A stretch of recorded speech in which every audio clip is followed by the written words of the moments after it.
stop intermittently. So again, this is Caron Whitaker and Riley Teitelbaum with the League of American Bicyclists doing the state coordinator training.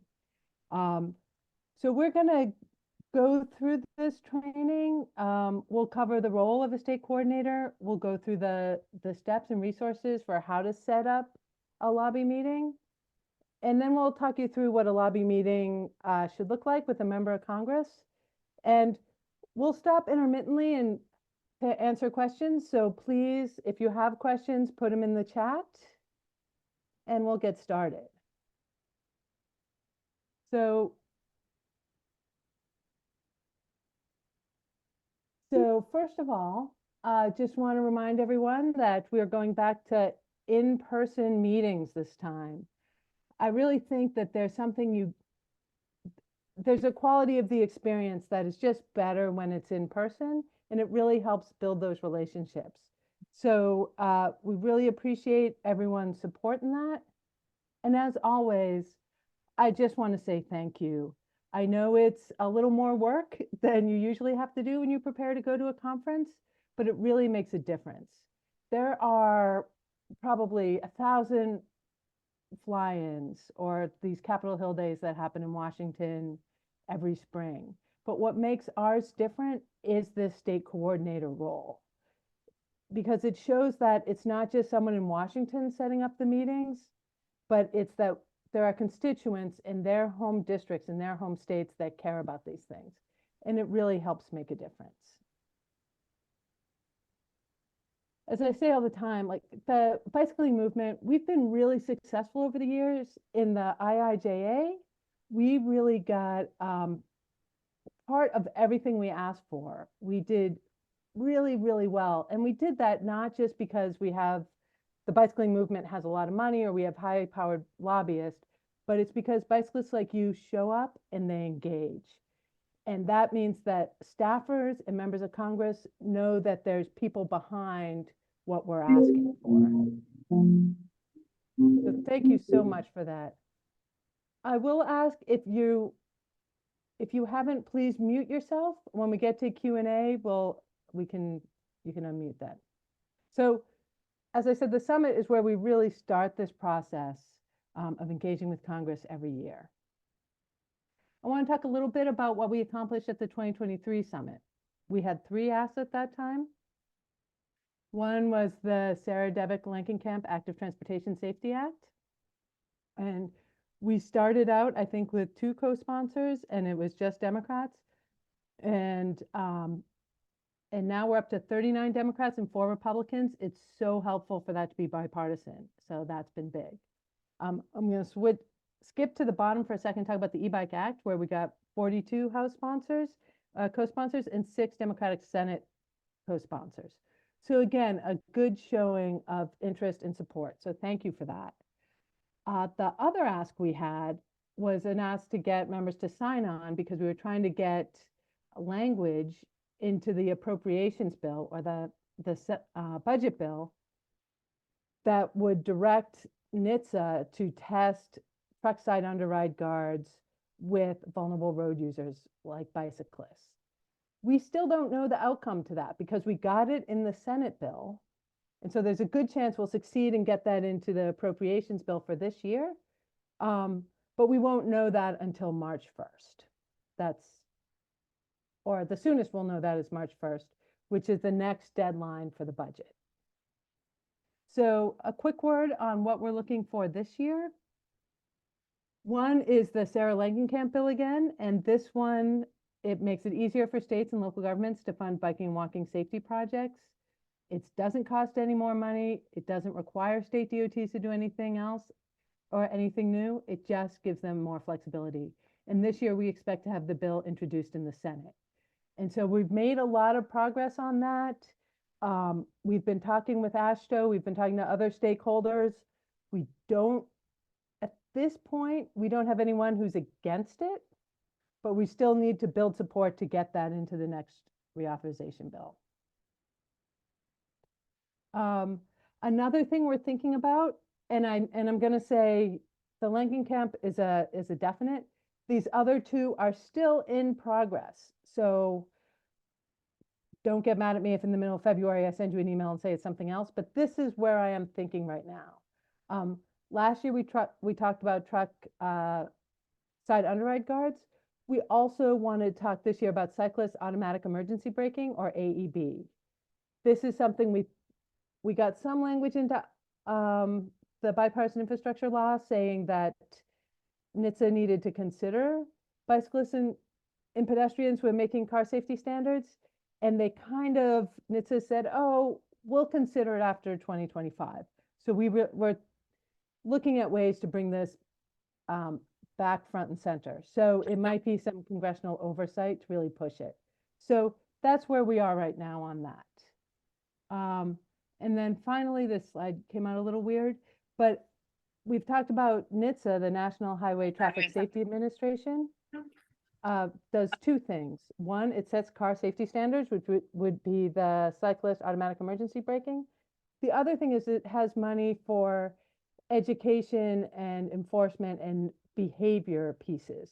We got some changes into that in bipartisan infrastructure law, allowing it to be used for demonstration projects. But we also want to lean into the education side and think about how we can use that funding to support in-school on-bike education. So that's where I am right now. Again, these are tentative, but just wanted to give you a heads up on where we're going. All right. I want to talk for a minute about what the role of a state coordinator is. First of all, we're going to ask you to set up Hill meetings, and in a minute, I'll turn over to Riley to give you some details on that.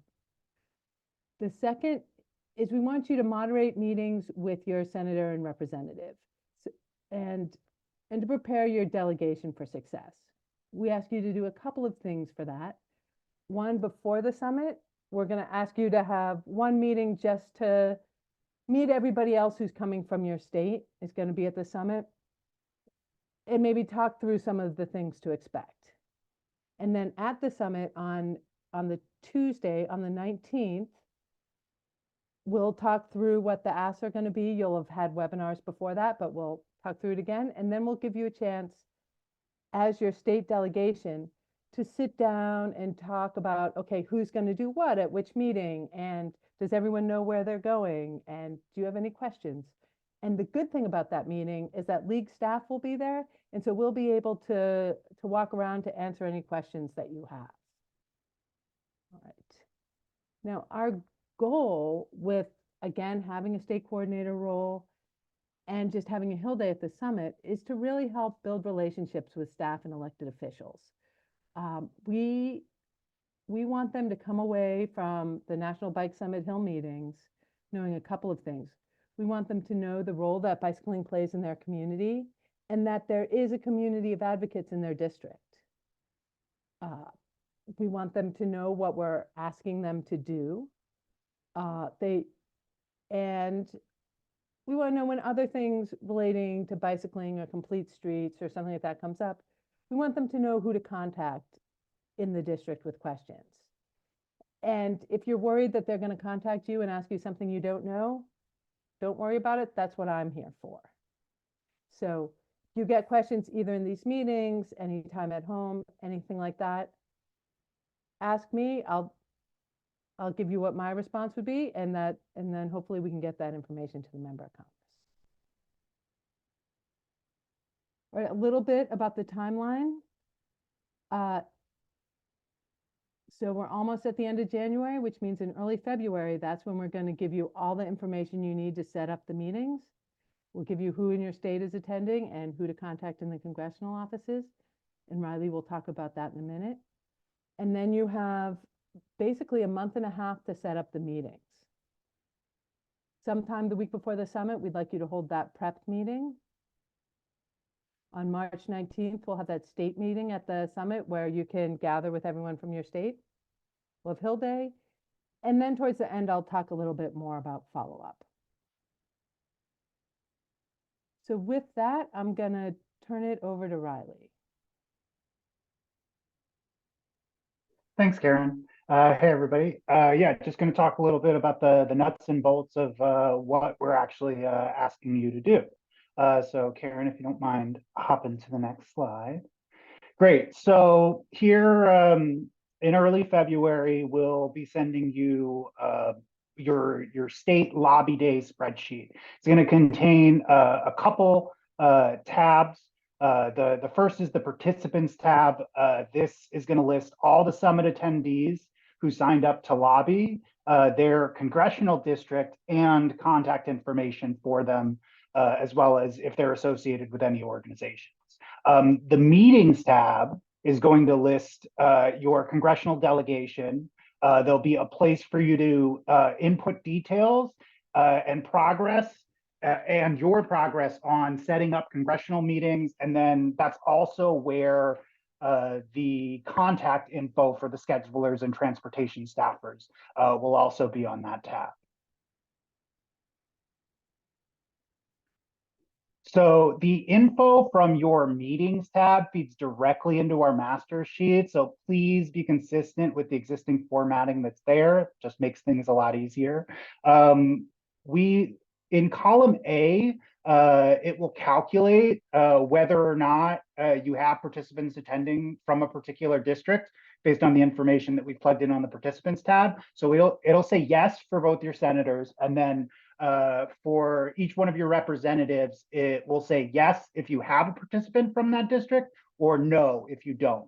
If you don't, and you don't represent a statewide organization, then you only need to request those meetings that you have participants from. If you do represent a statewide organization and you decide that you want to meet with additional districts, you can. That can be valuable. And as a staff member of a statewide org, there's justification for those meetings. But that is a little up to your discretion.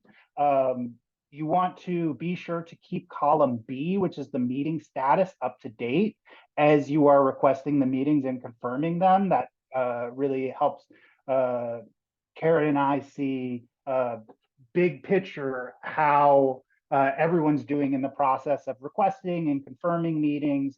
So for any district that you don't have participants from, that you're not requesting meetings, please change the status to NA. So we know that at this time, you're not planning on requesting that meeting. So if you scroll all the way to the right, starting in column T, that's where you're going to find contact information for each office's transportation staffer and scheduler. These are the two people that you're going to kick off that initial meeting request email with. They may loop in other people in their department or in their office, but those are the two people that it is most impactful to start that conversation with, and we'll provide you with their contact information. By default, column H lists the congressperson's office. Be sure to update that cell if in scheduling the meeting you discover that your meeting is going to happen elsewhere. You want to, as you're requesting these meetings, be sure to fill out the team lead, scheduled by, last updated, and notes columns. This is going to help you keep track of your outreach and if you or someone else in your delegation will be leading a particular meeting. So along with that state spreadsheet, you're also going to get some email templates, a template letter for requesting your meetings. You'll want to personalize these to list your organization as well as the participants from the district or state in the case of the senators. It's got the rough sketch of everything that you'll need. You may opt to add a little bit more detail about your organization to personalize it, but we try to streamline the process and make it as easy as possible to request these meetings. So the template will give you a solid place to start for your meeting requests. After you're sent the initial list, generally on a weekly basis, I will send an email update when you have new people. You'll only receive this email if you have new participants. but I'll send out updates that tell you if new participants have signed up to lobby, people who've signed up for the summit in the previous week, along with their information. And I will also highlight for you at this time whether or not that new participant or those new participants represent any new districts, because that's going to mean then you might want to request a meeting that you previously hadn't requested because you didn't have anyone from. When I add those people, I highlight them on the participants tab just so that you notice that they're new individuals. Once you've made note of them, you can unhighlight them. That's just flagging it for you. Just a few tips to keep in mind. It's best to try to divide your day for House and Senate so you don't create conflicts where someone is meeting with their representative when the rest of the delegation is meeting with one of the senator's offices. So if you do Senate in the morning and House in the afternoon, that'll help reduce the chance of instances of that. When you email the House staffers, you want to put the representative's name in the email, particularly if you have a lot of email requests out. It's just going to make it a lot easier for you to tell immediately which meeting this response from someone is in reference to. And then, like I said, keeping track of when you last reached out can be really helpful, because you want to give people about a week before you try again. And if you've tried 3 or more times and you're still having trouble setting up a meeting or getting a response or something, feel free to flag that for Caron and I, and we'll see what we can do to support you with that. Sometimes you just have to pick up the phone and actually call the people. But yeah, we will do what we can to assist you in those matters. And I believe with that, I'm gonna pass it back to Caron. So let me spotlight her again. Thank you, everyone. Yeah, and I just want to stop there for a second and see if there's any questions. Hey Karen, this is Michael from Bike Walk AC. Do you know, I was just curious, do you know which senator is going to be introducing the Langenkamp Act in the Senate? Well, we know it will be Senator Cardin from the Democratic side, and we are working to find a Republican to do it with him. So, yeah. Any other questions? Did that all make sense? Okay, great. So then I want to go on to the prep meeting. And it's basically a chance to meet everyone, review the agenda, talk about goals and expectations, possibly assign roles for your meetings. And just so you know, we'll give a webinar like this for participants. So we're telling them basically the same thing we're telling you. So it shouldn't be new to them. We'll also do a webinar on the asks before then as well. So yeah, it's basically a chance just to introduce everyone, get a sense of who's had experience doing this before, talk about what maybe if you know a little bit about the members of Congress, maybe talk about them there. One thing I also like to talk about is just emphasizing respect. I know doesn't always feel like there's a lot of respect in our politics these days, but if we go back to our long-term goal of building relationships, that's really important. So part of that is listening and learning from the staff or the member of Congress, even if you don't agree with them. It's fine to disagree with them, but let's just do it respectfully. It's also about being respectful to everyone in our group. One thing I ask is that no one bring up something completely new to the group in the meeting. We don't want to have disagreements among advocates in the Hill meeting, so we ask you to stay with the league asks.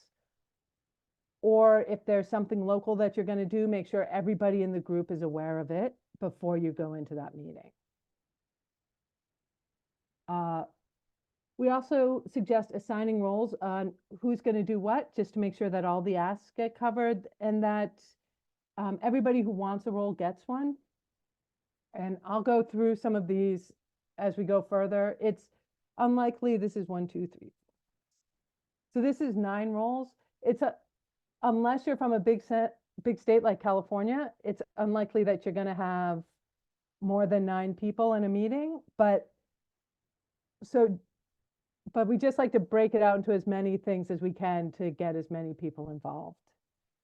And there's 2, the note taker and the researcher, which don't have to do much talking or any talking if they don't want to. So just highlighting that. And then the state meeting. And this is, I'm just so excited to have people in person again and getting to do these meetings are just super fun. But this will be on the 19th. It'd be time for you all to plan. I've got these slides a little bit in the wrong order, but okay. So one is to walk through the plan, reaffirm who's going to do what, roles and expectations. I talk about reviewing transition times, which is sometimes when people get really nervous, they just keep talking, and you as the moderator, as the state coordinator, need to sort of find a polite way to interrupt and get back on topic. And so that I talked about that as transition. I also suggest you really set up a group text so that everybody knows when you're going to meet and where you're going to meet. And if anyone has any last minute questions or someone just comes out of a meeting and they have a question, you have that. Okay, so state meetings, again, they're going to be all in person. I always suggest meeting outside the office with about 5 minutes ahead of time. Just remember, okay, are you set to do the ask? Do you know what you're doing? Everybody good? And then go in as a group. It's kind of like reservations at a restaurant. They're not going to call the staffer until everybody's there. And so it's good to come in as a group. Do know that this time of year, there's a lot of fly-ins like this. The offices can be really busy. So they may end up taking you to a cafeteria or a different room, or they may just have you huddle in the hallway. They're not trying to be disrespectful, particularly in the House. There's just a lot of people crammed into small meetings and there are small rooms, and they're trying to find a place for you to talk. I also like to say that staff are often very young. Sometimes people coming for the first time are surprised by that. They are very knowledgeable on the issues. All right, so a little bit about the meeting flow. One, you want to, like we said, get there early. Want to give everyone a chance to introduce themselves. Sometimes this is even something to practice in the state meetings, so people can say who they are, where they're from, if they represent an organization, but really try to keep it to 30 seconds. Especially if you have a large group, you can take the whole meeting just doing introductions. You don't want to do that. We will help you find something that you can say thank you to your member of Congress for. We'll give you a list of things that we've supported that hopefully they've co-sponsored something. Maybe you know they've done something local in the district or the state that can even be more impactful. But try to find something and share that with your group ahead of time so that everybody's on the same page. And then we want you to take a few minutes about what's going on in your state or your district, maybe what your organization is doing, just to show that there's a constituency for them around bicycling in their district. Then we have make the ask, have a discussion. Those two things can work together. We'll have a couple of asks. We'll do that, and then a quick wrap up saying, thanks. So what we heard you say was that you think the senator may be interested in this because he really cares about safety. And you asked us this question, which you needed some follow-up information on. We'll get back to you. Thank you. And then when you're done, it's always good to debrief with your group. So I think the hardest part about being a moderator is the timekeeping, keeping everything moving, making sure you get everything said. Again, I think with a large group, or even if you have a member of Congress there, you might want to say, so we have this meeting for 30 minutes, or I have this on my calendar for 30 minutes. Is that correct? And that way they can tell you. Sometimes a member of Congress will come in for 5 minutes and leave. And if they're going to do that, you want to know that up front. so that you can get a specific message across to them. And it might even be, in our district, we really care about bicycling, but we've seen some fatalities recently and we really want to address that. And we're going to talk about this in this meeting. Like, you don't even necessarily have to get into the specifics with a member of Congress, but make the statement that you want to make. So it's always good to make sure you're on the same wavelength on time.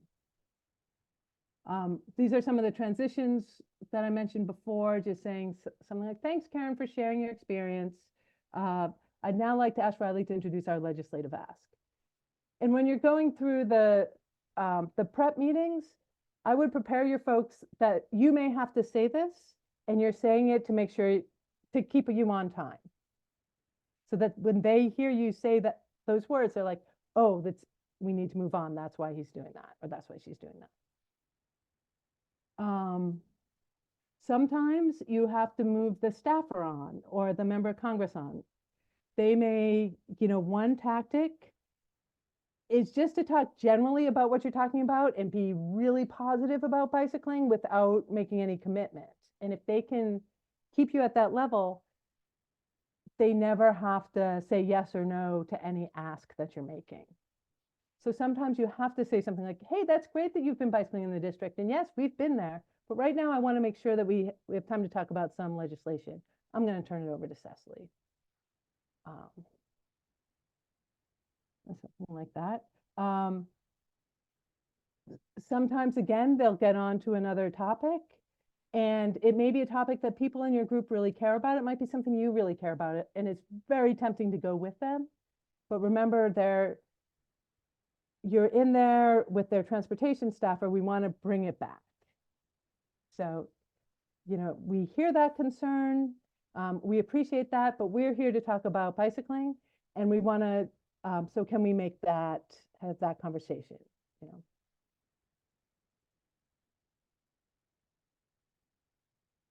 And then sometimes you'll get a staffer that just doesn't respond at all.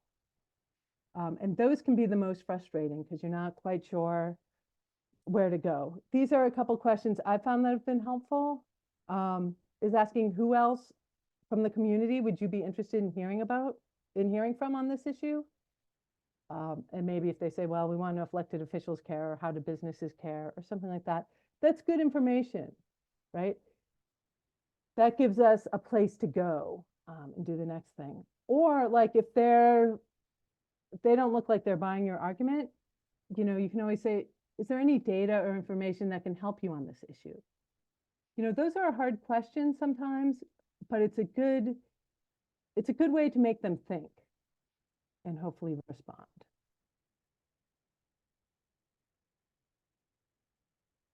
Something, and this is very rare, but sometimes,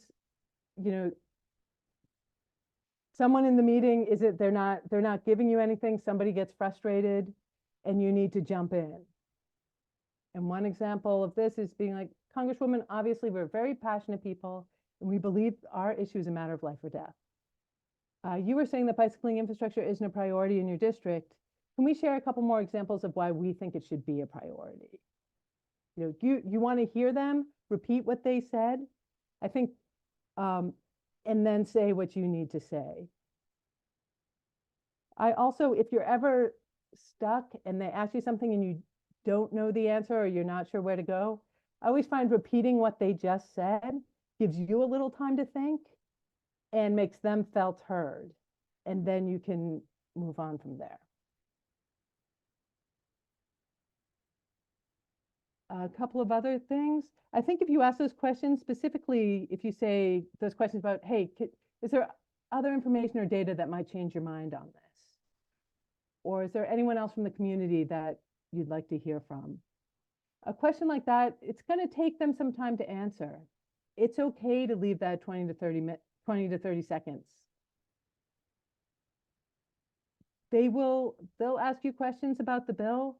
Sometimes they'll ask a detailed question and you won't have an answer, and that's okay. You're not expected to be a legislative expert in this scenario. But make sure you understand the question, write it down, and just say, hey, I don't have an answer for you now, but I will get an answer. that's when you can come to me. We'll help you figure out what that answer is, and then you can respond to them later. But don't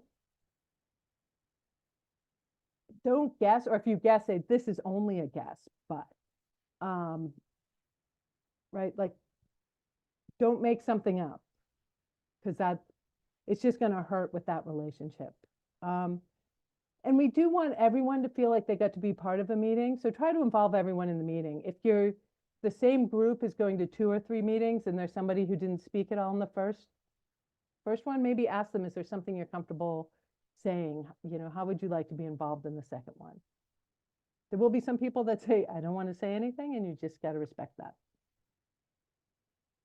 Then we get to the discussion part, and this is the best part of the meeting. And this is where, like, we said that the goal of this is to build that relationship. And part of it is for them to know why we're there and what we're talking about. But it's also a fact-finding mission on your part to find out what they're interested in, and how they're thinking about the bill. So here's a couple of questions to think about. What questions do you have regarding this bill? Easy enough. Given our description, what sounds the most relevant to our district? Or does this sound like something the senator would be interested in supporting that's a little more direct? Another thing to ask, just in general, is what do you see as the transportation priorities in our district? And how do you see biking and walking fitting into that? That's a really good one, especially if you're working on the ground in that district or in that state. That gives you a sense of where they may be coming from, and give you a hook in future conversations. So we'll also have a feedback form for you that it's electronic, and so you could even have it on your phone while you're there. We want to know who from the office you're meeting with, who's with you in the group, and what organizations you represent.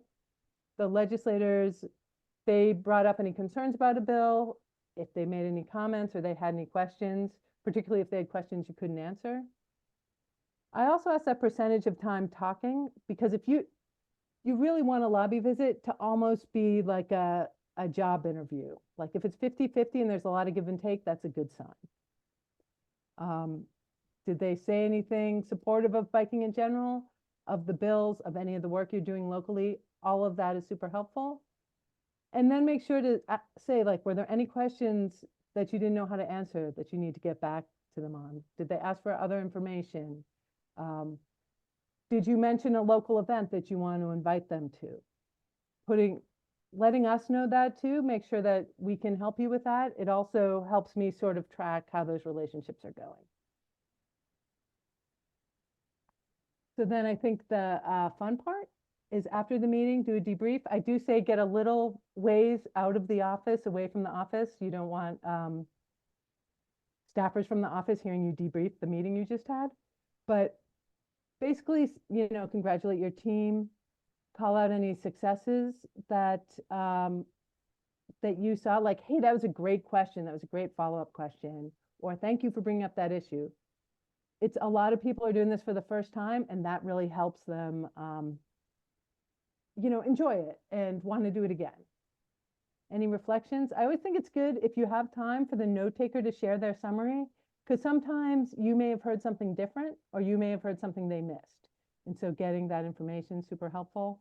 Again, any unanswered questions, any follow-ups, ask someone to send a thank you note to the staff person you met, and then ask someone to fill out the lobby report, generally the note taker. And then I'll quickly talk about what you can do after the meeting, and then we'll do some Q&A. Okay, so again, we talked about sending a thank you note. In that note, at the very least, you want to say, hey, thanks for meeting. But also just, it's a chance to reiterate your ask. So we talked to you about the Lankin Camp bill that would make it easier for local governments to access safety funds. You asked me for, you know, which communities have gotten grants in the past. I'll get that to you. And then, hey, and I forgot to ask you, blah, blah, blah, blah, blah. Like, what are your transportation priorities for the next year? And then that lobby report. The other big thing is keeping in touch with the office. If you have an e-news that goes out maybe once or twice a month, you can add the staffer to that. If something big happens, if your organization does an event, you can invite them to that. Or if you're not gonna, if they can't come, or an invite seems impractical, at least let them know it's happening. Any successes, if you've got a bunch of new bike share stations in your community, let them know. If the Safe Streets for All, you got Safe Streets for All grant and the first planning meeting happened, let them know how that went. I would say, you don't really want to contact them more than maybe once or twice a month, but it is good just to send them, hey, how are things, here's what's going on in our state. Just wanted you to know, hopefully you can share this with the senator. We have this event coming up in the future. If you have any questions, let me know. You may never get a response, but even them just seeing in the email with the subject line, Bike Walk KC has an event coming up, it just keeps your name, your organization in the forefront.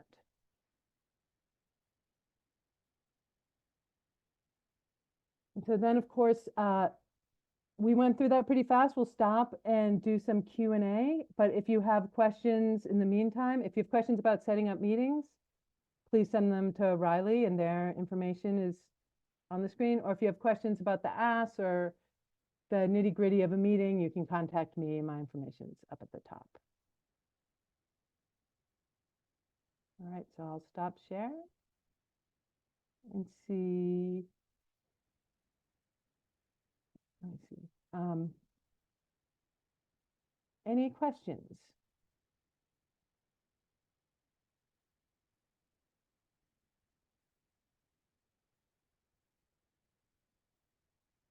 Nope, that all seemed pretty easy. I have a question. Yeah. Hi, I'm Emma. I'm from Mass Bike. It seems like it's expected that we attend every meeting. Is that correct?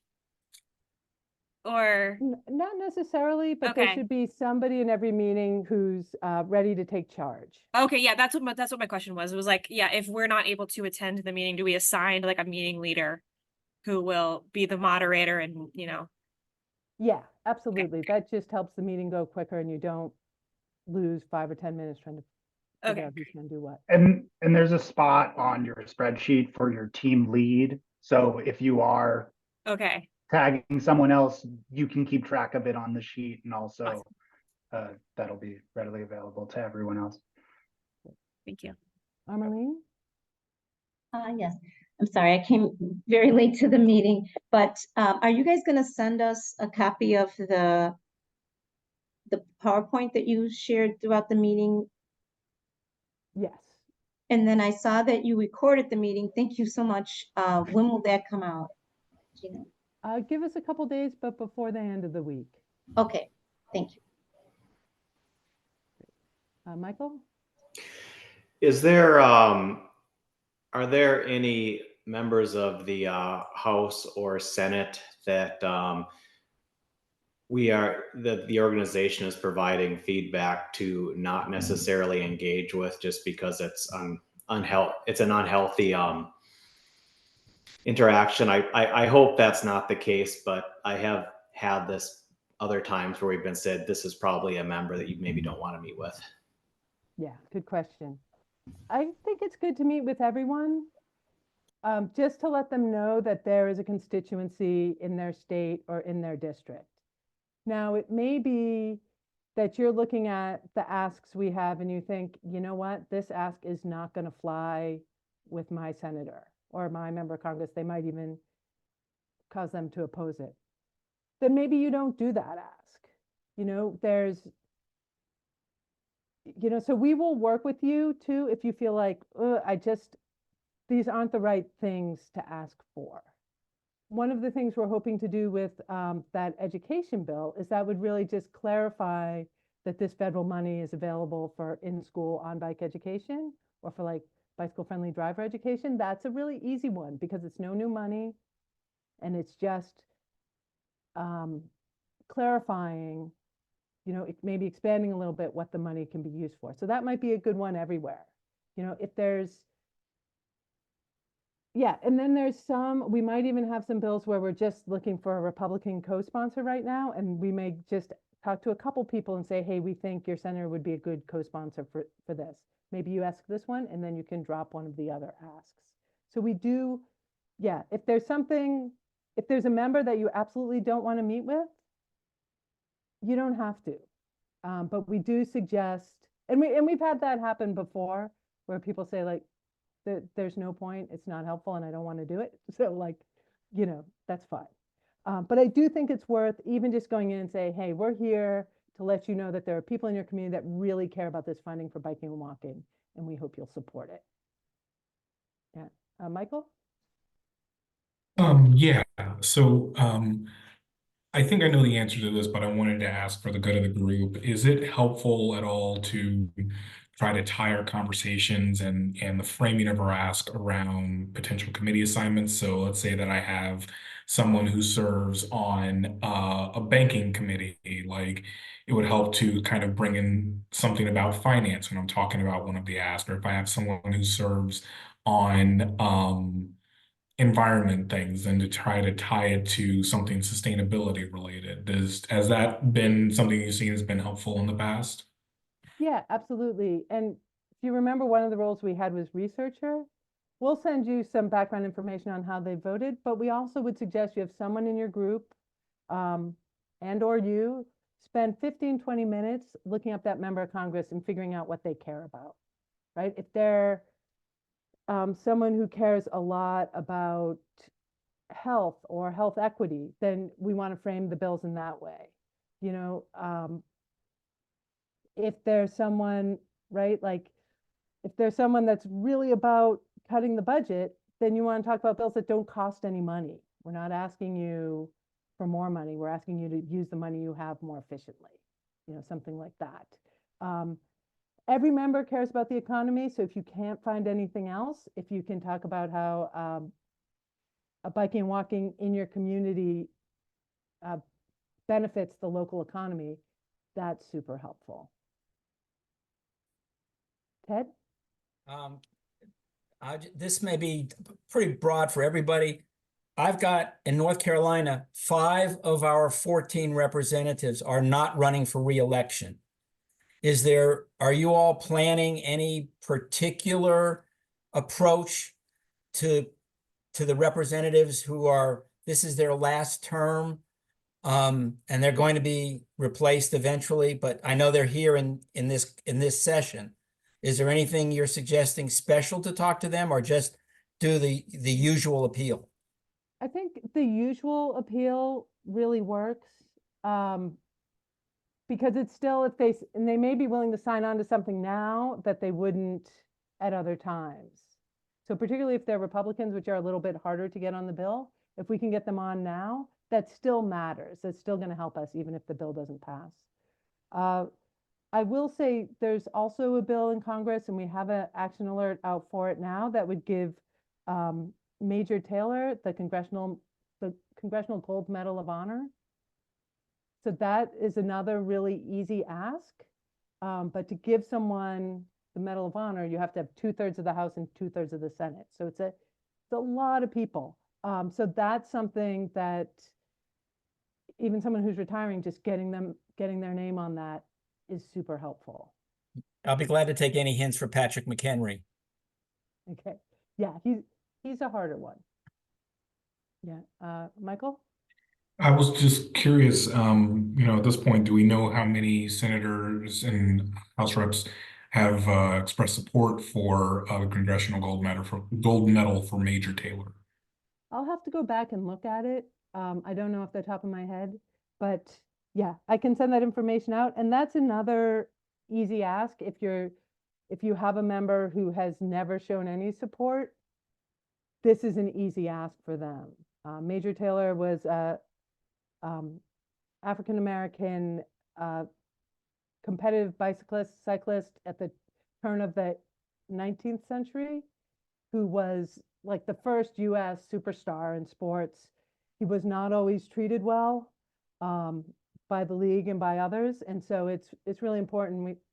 We think as the league and Jonathan Jackson, who's a member of Congress, putting forward to recognize him for everything he did then.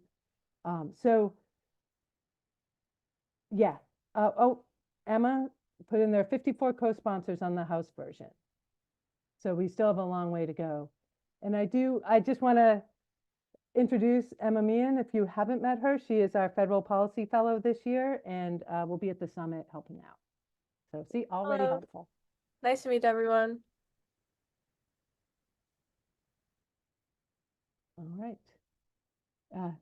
Yeah, any other questions? Robin, that was a wave, not a, yeah. Yeah, the other thing I'll say is that we've changed the summit a little bit. So the Hill Day's in the middle, it's on Wednesday. And this is one of the things we had heard from state coordinators is sometimes it was hard to schedule meetings because people were leaving early in the middle of the day on the Hill Day.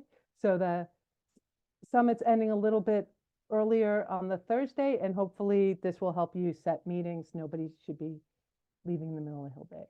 So Armeline, and am I saying your name right? Yes, you are. Great. I was asked, and maybe you already covered this, do we know, like, for each of our states, how many of our constituents have already signed up who registered to attend the summit?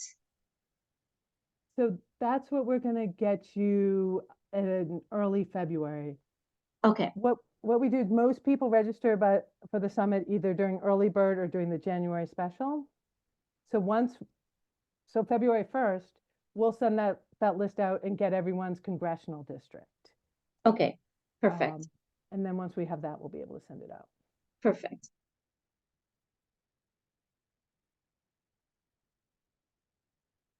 All right, great. So you'll be getting those lists very soon, beginning of February. If you have any questions on how to set up meetings, please reach out to Riley. If you have any questions about the asks or the prep meetings, the state meetings, please let me know. And we'll send out the recording and the slides and everything in a few days.